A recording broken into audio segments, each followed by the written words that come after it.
and I want to really reinforce that. What my talk about interest rates is about whether that's what the Federal Reserve is doing is good for the economy in the state of Rhode Island in general.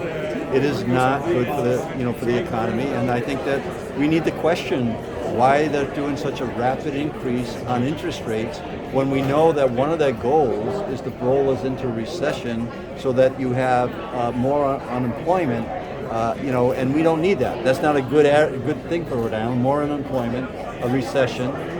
We have momentum in the state of Rhode Island, and I want to protect that. Relative to Tidewater, like I said, I'm fully confident that that is going to happen.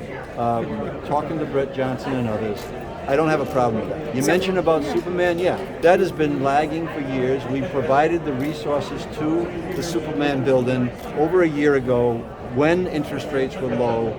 I don't look at interest rates as a reason that would stop that project. They've had plenty of time to move forward, and I intend to continue to work with them as long as they're willing to work with us. But at some point in time, just like on the Fane building, you can't lose something you never had. And that Fane project was never a project that was going to actually get off the ground.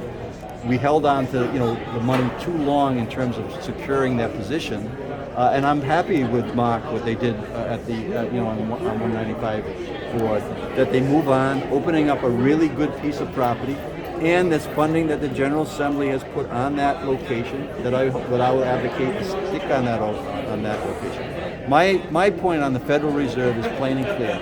Raising interest rates at the pace that they have raised them is not in the best interest of the economy in the state of Rhode Island, and as governor, I'm going to speak out and say that. So there's pushback that the danger of inflation is far greater than these individual projects. No, I'm not talking about individual projects here. Those are examples that I'm talking about. I was in a conversation this morning with a mayor that's building schools, and the interest rate is causing a problem with building schools.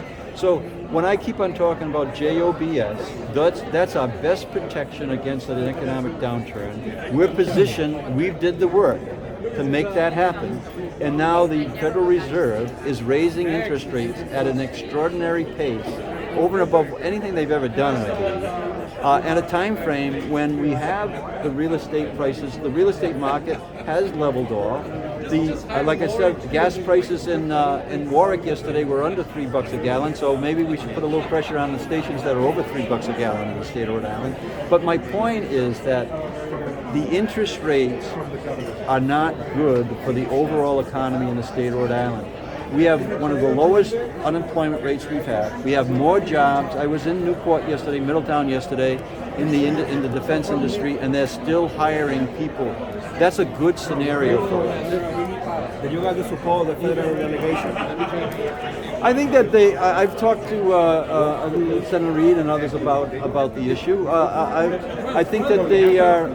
I'll let them speak for themselves. I'm speaking as the governor of Rhode Island on what's in the best interest of our economy, and putting people to work, raising interest rates at the rate that they have done, and still indicating they could go higher. It is time that they get out and take a look at what's happening in the world that I live in, and the working families that are going to be impacted by raising interest rates. Governor, what are your thoughts on the dates for the special election, first congressional district? Yes. Tell us about how you arrived at those dates. Yeah, so I think that one, it's timely to have it on a normal schedule, which the voters are used to, right? A September primary, a November general. I think that we're fortunate to be able to do that. We want to create as much interest on that as we can to get as many voters to vote. That's a system that people have been used to, and so sticking with that is good. And a way, I think that it's working with the Secretary of State and the Board of Elections and all the parties that have something to do with an election. We all agree that that's a good thing. There's a current model bill going through the state legislature. We've had elections on day after Labor Day before. Current bottle bill going through the state legislature right now. What are your thoughts on that? You've been a big proponent of keeping roadie litter free. What's the holdup in getting that bill across the finish line? Well, again, about 10 states in the country have a bottle bill. I still think you have to be careful about raising taxes in the state of Rhode Island, and that's a form of raising taxes. People pay at they pay for the bottles when they go by the issue.